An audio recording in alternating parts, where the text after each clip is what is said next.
Okay, so let's start by getting grounded in where we are right now. So, everyone, we live in a world where company leaders are expected to share their perspective. We're expected to have a point of view on what's going on in the world and where the market's going, what trends are impacting our industries. Company leaders are more and more expected to have a point of view. We're also more and more expected to have a point of view on social issues that are happening in the world. But it goes beyond the expectation to understand company and social economic trends and make sense of them. It's also about benefiting your employees and also benefiting yourself. So there are a number of benefits to investing in thought leadership beyond meeting the expectations of our customers. It's about establishing your expertise, reinforcing your value, letting people know what you're working on, and then also inviting collaboration. And there's nothing like being able to explain a topic or a trend that's happening in the world that shows your customers, your employees, and other stakeholders that you know what you're talking about. So it's not just about the expectations of your customers, it's also about showing up for your employees and for your colleagues as well. So I wanted to make that point as we get started. So against the backdrop of these new expectations that we face and also the benefit to showing up as a voice on these topics, it's also about inspiration. So brands are really struggling to maintain eminence. There's a lot of noise to cut through in terms of advertising. We've got our talent brand that we want to promote, and we're fighting for the brightest talent to work for us. We've got salespeople in the market that want to have a conversation with customers, but they're struggling to maintain customer attention. And then again, going back to the employees, and in particular, folks within the millennial and Generation Z have struggled to find meaning and purpose. And I think beyond millennials and Generation Z, everyone wants to find meaning and purpose in the work we're doing. So if we can show up with our voices on topics that we're passionate about, topics that we're expert on, we can start to provide more of this inspiration for each other. And when employees are inspired, they provide better customer experiences. They tell their customers that they should buy our products, and they also come and work for us. So as you can see, the case for thought leadership extends much, much farther beyond just the conversation around what is in it for an executive and their brand. And so at LinkedIn, we do a lot of research on thought leadership because it's a really important part of B2B marketing. And the fact that we do thought leadership on thought leadership, I know is pretty meta, but the reason why we do it is to get to the core of why it's effective and how we can best use it. One of the things we found about thought leadership is that it's one of the things that's still cutting through all of the noise in advertising. So the other thing you should understand about the world we're living in now is that people's trust in institutions have been on the decline for some time. So in this study with Edelman, they have Edelman Trust Barometer, which measures the level of trust in institutions. They found that people are less trusting of government, less trusting of business, but what people do trust is thought leadership coming from a credible human being. So people trust people more than they trust institutions. That's what makes thought leadership influential. And then when it comes to the platform to share thought leadership on, LinkedIn shows up as the most trusted social platform on which to share that type of content. And if you are in an executive position, when you share content on LinkedIn, you are able to generate 5 times more impressions, higher reach, and more engagement. So again, just reinforcing the value of thought leadership, and we're very clear that it's about trust and improving the trust that people have in our organizations. The other thing I want to point out is that thought leadership works so much better when you do it in collaboration with other parts of your business. So a lot of times we tend to work in silos when it comes to creating content. But if we think about how we show up as an organization with a customer, a lot of the time they're not saying hello marketing, hello sales, hello customer service. They're saying hello LinkedIn, right? No matter who shows up, if you work for LinkedIn, they expect you to be able to represent across the company. And so more and more, as you think about your content strategy and your thought leadership strategy, it's going to be a great investment to think about how that bridges across the different parts of your organization and think about how you can tell a cohesive, consistent story from sales all the way through to marketing.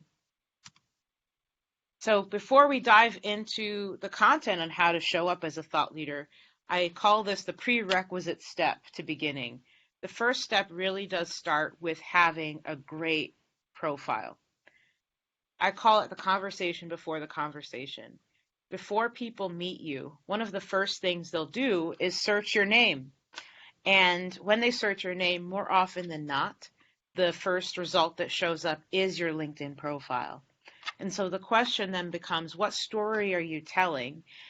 How are you explaining, who you are, what you stand for, and some of the things that you're an expert on? When they log into LinkedIn and they look at your profile, one of the most prominent things are the articles you've written and the posts that you've shared. And then on your profile itself is an amazing opportunity to tell a story. So we are not going to dive into profile optimization in this presentation, but I will follow up with some information to make sure folks are equipped in updating your LinkedIn profile, because this is a very important step. And it's something that you should also take on for yourself and also for the employees in your organization. Because when you share thought leadership, that's one thing. But when you can create content that gets shared by your entire organization and everyone has strong profiles, you can 10x the reach of your thought leadership content. So this is not just a one-person effort. This is a team effort. And it's about how you show up for both for your colleagues and your customers. Okay, so as you're considering your thought leadership investment, there are many different reasons why you would invest. I want to point out a couple here, because if you're making the case to invest in thought leadership in your organization, you'll want to go to the table with the goals. You'll want to think about how different parts of the organization are going to benefit and go to the negotiation table to get budget or resources for this, equipped with other people that are also going to benefit from this investment. So for example, again, we talked about talent brand. So this can help build buzz around your employer brand. It can help boost brand awareness. It creates amazing content for your salespeople to have conversations over with customers. So there are a lot of reasons why you would want to invest in thought leadership as part of your go-to-market plan, but make sure you don't go to make the request by yourself, because there's a lot of other benefits that you should come to the table with. Okay, so next, let's talk about what people care about on LinkedIn. So we've talked about why, we've talked about going to market and the case for it.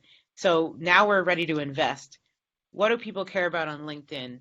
People are on LinkedIn with a professional mindset. They're there to invest in themselves, invest in their network. They're there to learn, grow, and make connections. And when they're there, they are there to invest in themselves. Primarily, the content that people are looking for is content on leadership, best practices, what's happening in the market, where are things trending.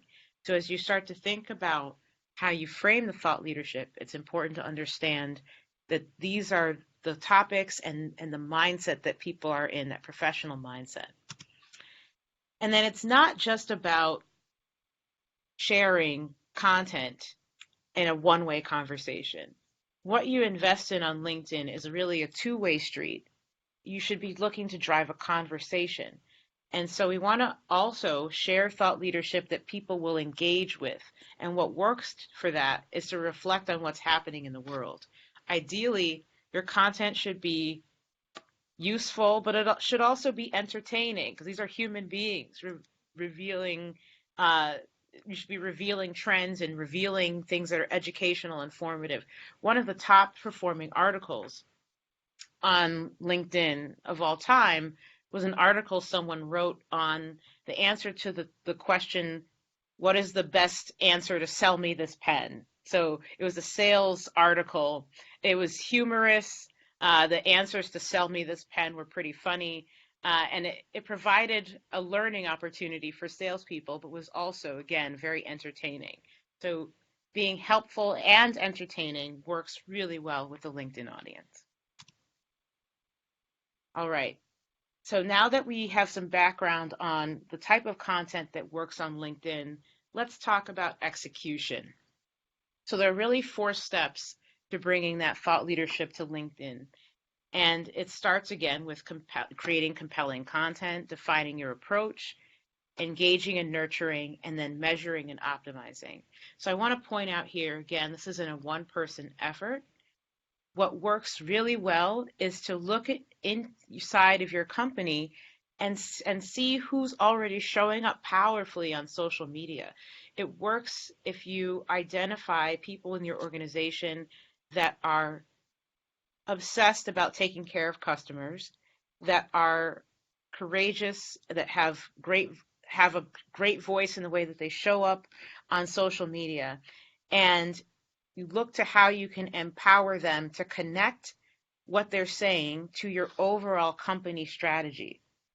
And so that does take more than just, it's not just about an executive sharing content. It has to also be about the way that that content connects to your overall business strategy. So that's a great place to start as you look at these 4 steps.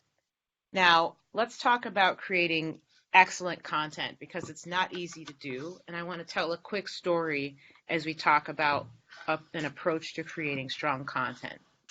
So in creating this talk, we were doing some research and we found the story of this gentleman named Ray Dalio, who is the chairman of the world's largest hedge fund, Bridgewater Associates.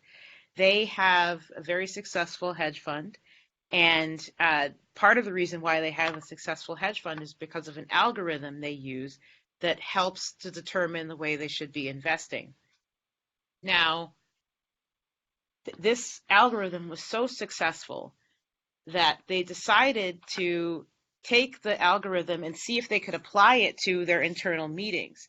So they created an application called DOT.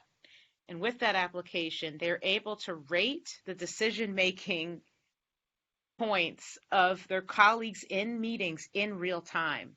So that might seem a little scary, someone rating your decision making right then and there in a meeting. But for Bridgewater Associates, it's ended up being very powerful for them. It's strengthened their capacity to make decisions. So it's a little radically transparent, but it's paid off for them. The reason why I bring up this story is that creating high quality thought leadership is not easy. In fact, in this research we've done with Edelman on thought leadership, we discovered that people are getting value on thought leadership only 12% of the time. So we could do better. So while we think we're creating customer-centric content and excellent content, it's not being reflected in the B2B marketing space. So we could improve here. So how do we improve? Well, we came up with a framework called SCORE to help companies create consistently better marketing content. So I'm going to walk through the different elements of SCORE so that you can apply that to your own thought leadership content creation process.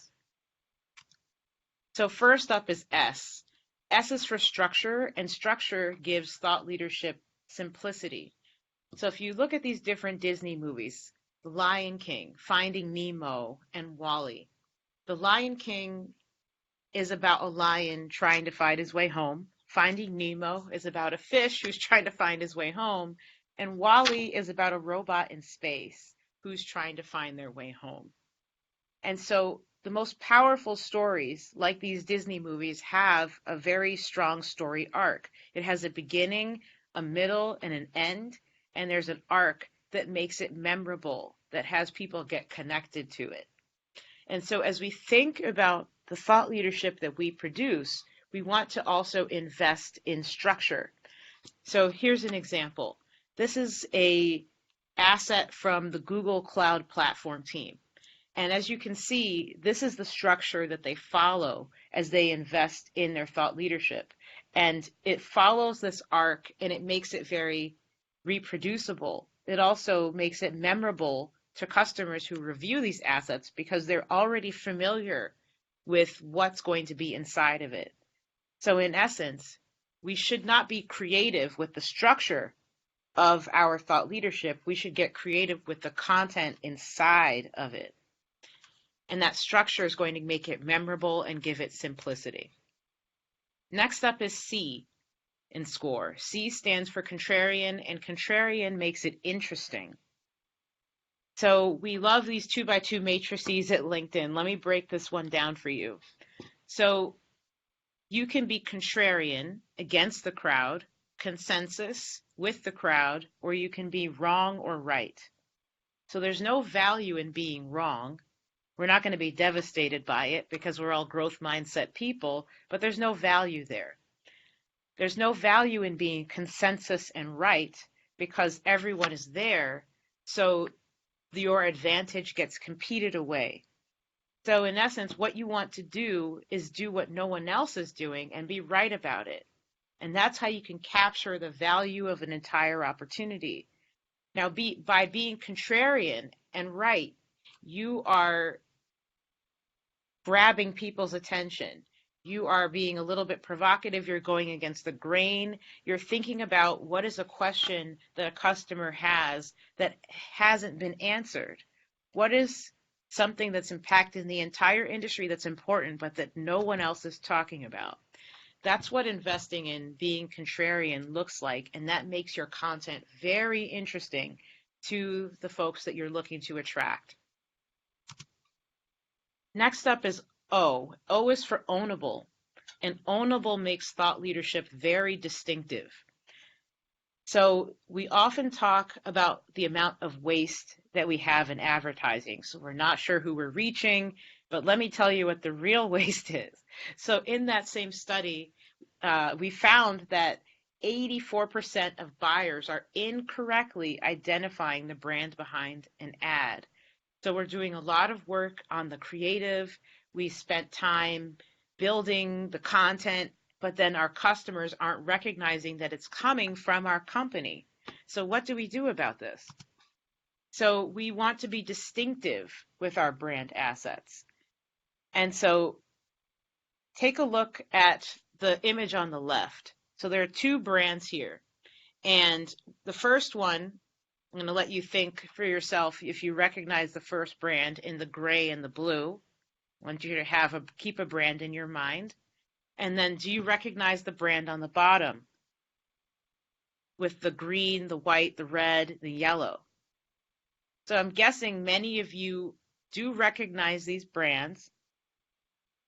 The first one is Absolute, and the second one is Ferrari. And these companies have spent a great deal of time building up their brand assets to the point where, without even having the brand name on this imagery, it's very recognizable to customers. And that's why we, as marketers, need to spend some time investing in our own brand assets such that they become recognizable. So look at the other matrix here. On the y-axis, you have fame. On the x-axis, you have uniqueness. So let's take a look at this one. So when you think about a brand asset, for example, the color red. The color red is not distinctive because it could be applied to a lot of different brands. For example, McDonald's, Wendy's. I'm not sure if Wendy's is a recognizable brand there on the African continent, but in the United States, both McDonald's and Wendy's have red as a brand asset. Now, McDonald's has the golden arches, and that's unmistakably McDonald's. So that is a brand asset they would want to invest in to keep it. And then when you think about Johnny Walker, there's a liquor brand, they have the phrase keep walking. So that's a phrase that's very unique, but not yet very famous. So they might choose to invest in keep walking to make it a brand asset that they actually own. So point being, we should all take inventory of the different elements of our brand assets and consider how we invest in our brand assets to make sure that we own them over time.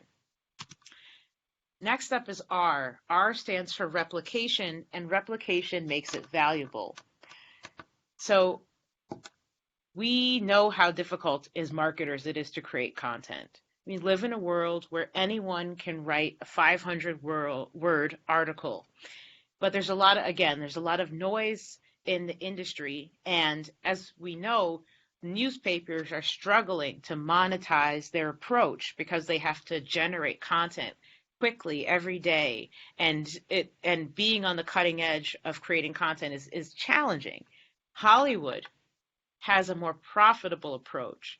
So perhaps we can take some inspiration from the Hollywood industry by taking this investment approach called blockbuster. So if you look at this slide, you can see that there are a number of different movies going back to Disney again. And the old stories, the stories that have sequels that Disney have invested in several times, are in purple. And then you have new movies in blue. So you can see that Disney has taken on a strategy of investing in old and recognizable stories time and time again, and introducing new movies only very rarely. The reason why they do this is because it makes it highly replicable. So people already recognize these brands. They know the story arc, they know the formula, and because they've invested in it over time, it makes it easier for them to produce future sequels of that content. We also have blockbusters in marketing. So some of you may be familiar with Mary Meeker's Internet Trends Report. For those of you who are not familiar, Mary Meeker, who used to work for Kleiner Perkins, Caulfield Byers, produced this report every single year. It's about 100 slides and plus long, and it has everything you need to know about the internet trends happening. Whenever this report launched, it would break the internet. Everyone would download it. People would come to expect it every single year. So as you can imagine, it became easier and easier for Mary Meeker and Kleiner Perkins to deliver this report, while the value of it just increased year over year because of the number of customers that came to expect to learn from this report. It was also highly, highly valuable for the salespeople because they could take these different slides from this thought leadership and go into client presentations. So it was very extensible as well for the team to be able to take this content and extend it into other purposes. So as we develop our thought leadership, we'll want to think about how we can make it replicable and also make it easily accessible and extensible by our sales team and our marketing team and so forth. And then finally, in SCORE, E is for expertise, and expertise makes it profitable. So earlier I was talking about the research that LinkedIn does with Edelman and the Edelman Trust Barometer. And again, what we learned is that thought leadership is one of the only things that's breaking through this noise. And so investing in it helps you show up as an expert for your customers. And that expertise makes customers trust you in your company. It also allows you to command a higher rate for your services. It helps you capture more RFPs when you make a pitch or a proposal to customers. It makes it valuable. It connects the value. And so the trick as someone investing in thought leadership or as a company investing in thought leadership is to connect your company's strategy, your company's message to a human being who is an expert who can then deliver that thought leadership. And that's what we're going to turn to next. So we've spent a lot of time talking about the content itself, but the content doesn't go anywhere without identifying somebody or multiple people in your organization to help deliver and extend that content out to the people. So here is a high-level overview of what your strategy might look like to connect the thought leadership to an expert. Imagine for a second that you are in a company that's focused on brand transformation. Your company does branding. So your thought leadership that you might develop could be a blockbuster called The Art of Rebranding 2019. And then the leader within the organization sharing that message would show up on LinkedIn. Perhaps what they might say to introduce themselves within their LinkedIn profile and when they meet with people in person is that they are a champion and a pioneer for brand transformation. And then from there, the content they share could focus on industry, organization, and product. From an industry standpoint, you're talking about the trends, what's the innovation that's taking place in the market. From an organizational standpoint, you're talking about what's going on inside of your company, the culture, how are you embodying brand transformation? And then from a product standpoint, I don't want you to confuse product for being salesy. You don't want to be overly salesy. What you want to talk about instead is how your product or service has helped transform the experience for your customer.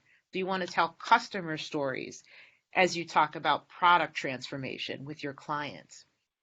From there, you'll want to think about, well, what is the frequency of that content? What hashtags would you use to amplify that content? And then it's not just about you.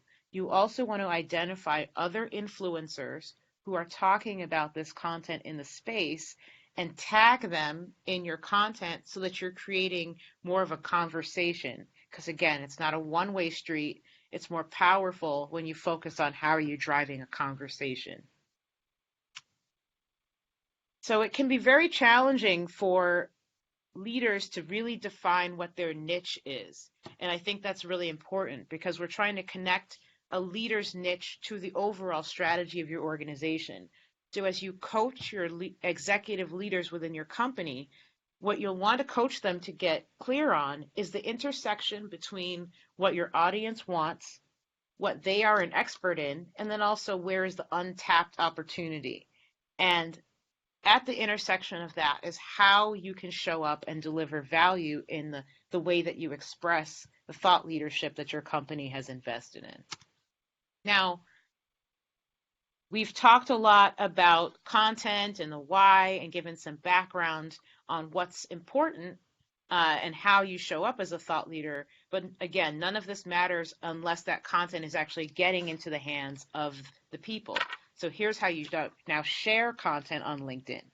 So again, we want to talk about the things that are important to us, highlighting industry trends, company successes. I want you to, however, think about how you diversify the shares that you are sharing on LinkedIn. So a lot of people will do the standard text, image, link share on LinkedIn, but don't feel like you have to stick with that. You can also do crowdsourced thoughts, critiques, personal observations, quotes. Sometimes the CEO of LinkedIn, Jeff Weiner, will do a quote, and that will get so much engagement. So just consider that you don't have to only do one type of share on LinkedIn. Next, if you have a company page on LinkedIn and your company is already sharing thought leadership content, a simple way for you to jump onto that content, I call this low-hanging fruit, is to have an executive or a leader chime in and give their perspective, resharing content that's already coming from the company page. So this is another way for you to reinforce and amplify the amazing thought leadership that your company is delivering. Next up is video. So video remains hot. It will still be hot. It's going to be here. It's here to stay, essentially. And so we want to start thinking about how we use video more powerfully. So A video is about taking someone to where you are, so transporting people to where you are. So as you go to events, as you launch thought leadership, as you showcase what's going on within your company, consider using video as an additional piece to help bring that content to life. And we're not looking, you don't have to shoot a very long video. 4 to 5 minutes works really well. And you want to choose a horizontal orientation or vertical orientation, but not both. Okay, so now we've talked about video. Let's talk about more about the posts themselves, the text of the post, and some best practices there. So there's a lot of content here. I'm not going to go through all of these, but as Marius mentioned, you will have these slides after this talk. So first things first, I'll go through a couple of the tips. As you post, try to post 1 to 3 times per day. And what I mean by that is not just you posting 3 times, you also want to engage with other people's content, leave comments and respond to other people's posts. Consider tagging your colleagues and influencers when relevant. Now, you're not going to tag everybody under the sun because you don't want to be spammy, but you want to make sure it's relevant when you tag people in your post, and when you tag people, that will expand the reach. Also use hashtags. Make sure you're always using hashtags when you post. Another tip is to mega batch your content creation. And for those of you who don't know what mega batching is setting time aside to deliver on a particular activity. For example, you might take an executive to the side on a Friday and make sure that you plan out a number of different thought leadership posts and shoot maybe 4 or 5 different videos with that executive while you have them. And then you can share that content over the next couple weeks or months. And that enables you to get that content leverage from that investment because you've batched the production into one day. So the last thing I'll say here is when people comment on your posts, don't leave them hanging. I've noticed, and some of you may have noticed this as well, when you can drive a conversation on a post, it tends to go farther and farther in terms of getting engagement. So I'm not an engineer. I don't know all the ins and outs of LinkedIn's algorithm, but I will say from experience, if you can drive a conversation, your posts will travel farther. Okay, so you've talked about short form posts. Let's talk briefly about long form publishing on LinkedIn. So you may or may not know this, but LinkedIn actually has a blog engine. And so you can write long form articles. And again, this is one of the most prominent parts of your LinkedIn profile. And so as you're writing long form posts, you'll want to really think like a marketer and ask yourself, would I click on that? And so making sure you have a powerful image to grab people's attention, making sure that you're thinking about the title of the article as well is going to be a really important step. As you write this post, we found that 800 to 2,000 words tends to drive the most engagement. Also, don't forget to cite the sources that you cite, third parties that you're including in the content. And at the end of the post, have a byline. So tell people a little bit more about who you are, why you're an expert in the content, and how they can get in touch with you. So these are some best practices for long form publishing on LinkedIn. Next, you want to share your content. So I work for LinkedIn, but yes, you should absolutely share your content across other social channels where your audience lies. And also consider sharing them into other relevant LinkedIn groups. One of the rookie mistakes I see people make sometimes is that they post an article and they only share it once on social media. Make sure that you know that you can share your content more than once, but just reframe it and share it with a different angle over time. So that will make sure your post gets more visibility. So now we're getting towards the end here. Be thinking about what questions you might have, and I'm happy to answer any questions about LinkedIn, your personal brand, your executive brand, and thought leadership. So now let's turn to measurement. How do we know that this effort we've made is working? So a couple things. We want to focus on engagement. I know I'm reinforcing that because it's so important. We want to drive conversation. So it's less about likes, more about actual conversation. And then we want to test different things to make sure we're understanding what's working and what's not working. So you may not know this, but every single short form or long form post that you deliver in LinkedIn has analytics associated with it. One thing that people don't do is actually take a look at those analytics and see whether or not what you shared is actually achieving the goal that you want it to achieve. So when you look at the analytics on your post within LinkedIn, you can see information like the companies of the people that have viewed the post. You can view their job titles in aggregate. So founder, fundraiser. You can see where their location is, and then also how they found you. And so then the question becomes, is this what you intended? If you're looking to reach a particular type of person, a particular title, if you're looking to reach a particular vertical, if you're looking to reach a particular area, then you can use this information to optimize your approach, perhaps shifting the way that you promote the content or shifting the types of content you cover to make sure that it's more attractive to people from a particular vertical. So this is how you refine your approach to publishing on LinkedIn. So as we close out and move over to questions in just a moment, I want to also point out one of the most important things about showing up as a thought leader on LinkedIn and in general, really. So I don't know if you're familiar with a researcher named Brené Brown.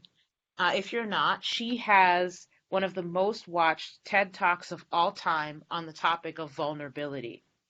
It's a great TED Talk. I highly, highly recommend it. And she's written a number of books as well on being vulnerable and showing up. And when she started her research, she's a researcher at the University of Houston in the United States, she thought that authenticity was either something that you have or you don't have as a human being. But as she continued to learn, she actually changed her mind about it. She realized that authenticity is a choice. It's a choice about how we show up every single day. And it takes courage to show up. And what I mean by that is when you post something on social media, it opens you up for people to criticize what you've said, to react to what you've said and give you feedback on it. And for that reason, a lot of people sometimes won't share their thoughts, their ideas, their position because they might be concerned about how they will look or how they'll show up. So as I coach executives on posting on social media, one of the most important conversations to have is this courageous conversation about how you show up. And what's been helpful to me is to recognize that it's not just about me. It's about the customers. It's about the people that you're helping by sharing that content. And if you focus on those customers, then any vulnerability that you may feel about not sharing that content starts to be a little bit less, and hopefully you can overcome it and share that content. So just to recap, authenticity matters. So you definitely want to bring the realness to your thought leadership. The people that we love to connect with the most are people who show up in a real way. Conversation is key. So it's not just about getting likes on that content. It's about driving a conversation around the thought leadership. And then it takes time. So those brands that we talked about earlier, Ferrari, Absolute, Johnny Walker, a number of different brands, McDonald's, it's taken time for them to build their brand. And it will take time for all of us to build our own thought leadership brands as individuals and as companies as well. So be patient and be consistent with how you invest in it, and you'll show up that way. Okay, thank you so much, everyone. So now we're going to turn to some questions if folks have it. Marius will talk about how we can field those questions. I also want to say, feel free to connect with me. I'm happy to connect with anyone who would like to, and look forward to staying in touch with you. So let me Great. stop sharing and see if we can, how,